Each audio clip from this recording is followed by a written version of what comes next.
Selamat pagi Bapak Ibu Saudara-saudara yang dikasihi oleh Tuhan Yesus Kristus. Berjumpa kembali bersama saya Pendeta Eka di dalam renungan firman Tuhan pada hari ini, hari Sabtu 19 Juni 2021. Kiranya sukacita dan damai sejahtera dari Tuhan terus menyertai kehidupan kita yang mendatangkan kebahagiaan. Puji nama Tuhan. Sampai pada pembacaan 1 Raja-Raja pasal 12 dan sebentar kita akan merenungkan firman Tuhan bersama. Mari kita akan berdoa. Tuhan Allah Bapa di surga, sungguh kami bersyukur atas hari yang baru Tuhan percayakan pada kami. Kami mau terus mengisi hati dan pikiran kami dengan kebenaran firman Tuhan. Mampukan kami untuk dapat memahaminya, serta Engkau menolong kami untuk kami dapat menerapkan dalam hidup kami. Terpujilah namamu Bapa, demi nama Tuhan Yesus kami berdoa. Amin. 1 Raja-Raja pasal 12 ayat 1 sampai yang keempat saya bacakan. Kemudian Rehabeam pergi ke Sikem, sebab seluruh Israel telah datang ke Sikem untuk menobatkan dia menjadi raja. Segera sesudah hal itu kedengaran kepada Yerobeam bin Nebat, pada waktu itu dia masih ada di Mesir, sebab ia melarikan diri ke sana dari hadapan Raja Salomo. Maka kembalilah ia dari Mesir.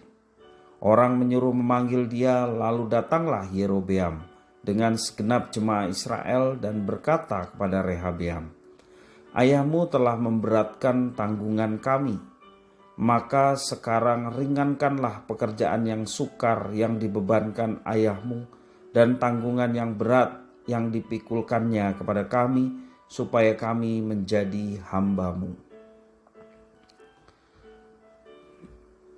Yerobeam yang mendengar berita wafatnya Salomo, kemudian ia ke Israel. Lalu ia diminta oleh rakyat Israel bagian utara untuk pergi bersama mereka menghadap Rehabeam, raja yang baru dilantik. Tadi ayat 1 sampai yang 3.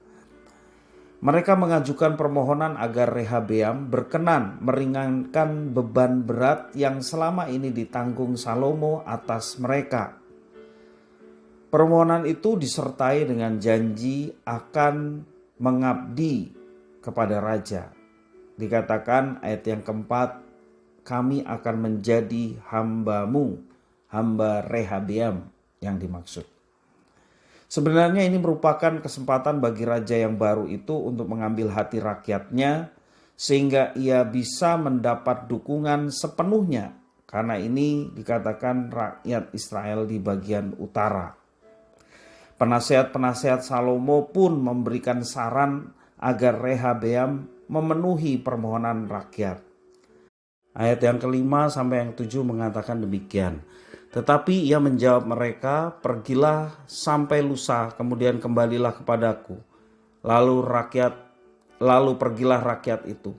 Sesudah itu Rehabeam meminta nasihat dari para tua-tua yang selama hidup Salomo mendampingi Salomo ayahnya. Katanya, "Apakah nasihatmu untuk menjawab rakyat itu?" Mereka berkata, "Jika hari ini engkau mau menjadi hamba rakyat, mau mengabdi kepada mereka dan menjawab mereka dengan kata-kata yang baik, maka mereka menjadi hamba-hamba-Mu sepanjang waktu." Ayat 8, tetapi ia mengabaikan nasihat yang diberikan para tua-tua itu. Lalu ia meminta nasihat kepada orang-orang muda yang sebaya dengan dia dan yang mendampinginya. Katanya kepada mereka, "Apakah nasihatmu supaya kita dapat menjawab rakyat yang mengatakan kepadaku, 'Ringankanlah tanggungan yang dipikulkan kepada kami oleh ayahmu'?" Lalu orang-orang muda yang sebaya dengan dia itu berkata, "Beginilah harus kau katakan kepada rakyat yang telah berkata kepadamu, 'Ayahmu telah memberatkan tanggungan kami, tetapi engkau ini berilah keringanan kepada kami.' Beginilah harus kau katakan kepada mereka, 'Kelingkingku lebih besar daripada pinggang ayahku. Maka sekarang ayahku telah membebankan kamu kepada kamu tanggungan yang berat, tetapi aku akan menambah tanggungan kamu. Ayahku telah menghajar kamu dengan cambuk, tetapi aku akan menghajar kamu dengan cambuk yang berduri besi. Upaya Rehabeam mencari nasihat rupanya bukan demi mencari yang terbaik. Ia hanya ingin mencari nasihat yang sesuai dengan keinginannya sendiri. Maka ia mengabaikan nasihat orang-orang bijak yang biasa memberikan nasihat kepada ayahnya. Ia melakukan kesalahan besar dengan mendengarkan saran dari teman-teman sebayanya yang tidak melihat konteks situasi mereka pada waktu itu. Kesombongan Rehabeam dalam memberikan jawaban membuat rakyat menjadi menolak dia sebagai raja. Bayangkan 10 suku tidak mau lagi tunduk pada pemerintahannya. Ayat 14 sampai 19 mengatakan demikian. Ia mengatakan kepada mereka menurut nasihat orang-orang muda, ayahku telah memberatkan tanggungan kamu, tetapi aku akan menambah tanggunganmu itu. Ayahku telah menghajar kamu dengan cambuk, tetapi aku akan menghajar kamu dengan cambuk yang berduri besi. Jadi raja tidak mendengarkan permintaan rakyat, sebab hal itu merupakan perubahan yang disebabkan Tuhan, supaya Tuhan menepati firman yang diucapkannya dengan perantaran Ahia orang Silo kepada Yerobeam bin Nebat. Setelah seluruh Israel melihat bahwa raja tidak mendengarkan permintaan mereka, maka rakyat menjawab raja, "Bagian apakah kita dapat daripada Daud? Kita tidak memperoleh warisan dari anak Isai itu. Kemahmu, hai orang Israel, uruslah sekarang rumahmu sendiri, hai Daud." Maka pergilah orang Israel ke kemahnya. Sehingga Rehabeam menjadi raja hanya atas orang Israel yang diam di kota-kota Yehuda. Kemudian Raja Rehabeam mengutus Adoram yang menjadi kepala Rodi. Tetapi seluruh Israel melontari dia dengan batu sehingga mati. Bahkan Raja Rehabeam hampir-hampir tidak dapat menaiki keretanya untuk melarikan diri ke Yerusalem. Demikianlah mulanya orang Israel memberontak terhadap keluarga Daud sampai hari ini. Bapak Ibu Saudara-saudara, penulis kitab 1 Raja-Raja memberikan penjelasan bahwa semua itu terjadi agar nubuat yang disampaikan oleh Nabi Ahia kepada Yerobeam digenapi. Hukuman Tuhan atas Salomo karena telah melakukan penyembahan berhala memang harus terjadi. Tuhan tidak akan membiarkan dosa begitu saja. Demi keadilannya harus ada ganjaran terhadap dosa. Maka jangan pernah bermain-main dengan dosa.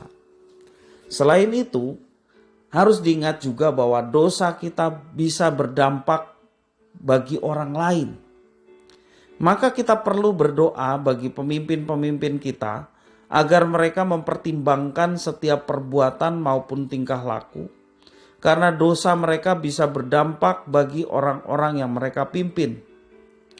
Meski demikian, hendaknya pertimbangan kita untuk melakukan dosa bukan hanya karena kita takut hukuman, tetapi yang lebih penting daripada itu, karena kita mengasihi Tuhan. Nah, Bapak Ibu Saudara-saudara yang dikasihi Tuhan, sangat penting bagi kita untuk mematikan dosa. Seperti yang dikatakan Rasul Paulus di dalam Roma pasal 8 ayat 13, kita mau mematikan dosa. Karena dosa berdampak bagi diri kita, keluarga kita, maupun juga orang-orang di sekitar kita. Apalagi sebagai seorang pemimpin, bahkan pemimpin rohani, dosanya sangat mempengaruhi banyak orang. Maka karena itu kita perlu mendoakan para pemimpin agar mereka berbuat sesuai dengan apa yang telah ditetapkan oleh Tuhan, supaya tidak menjadi dampak yang buruk bagi orang-orang yang dipimpin.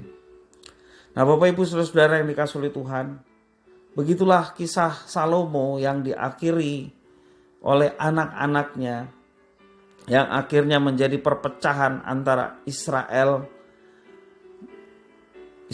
Utara dan Israel Selatan. Biarlah firman Tuhan ini boleh menjadi berkat bagi kita sekalian.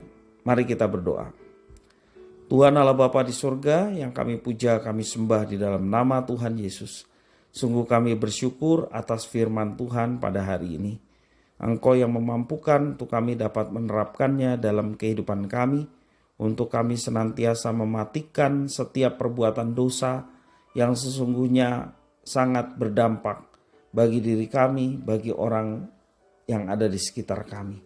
Karena itu Tuhan, tolonglah kami supaya kami hidup seturut dengan apa yang Tuhan inginkan. Kami mau terus menggali firman Tuhan supaya kami jangan terlena terhadap dosa-dosa yang seringkali kami biarkan ada dalam kehidupan kami. Tetapi kami mau selesaikan itu di hadapan Tuhan, sehingga hidup kami berkenan dan hidup kami pun boleh menjadi berkat bagi sesama. Terpujilah nama-Mu ya Tuhan atas firman Tuhan. Di dalam nama Tuhan Yesus kami berdoa. Amin.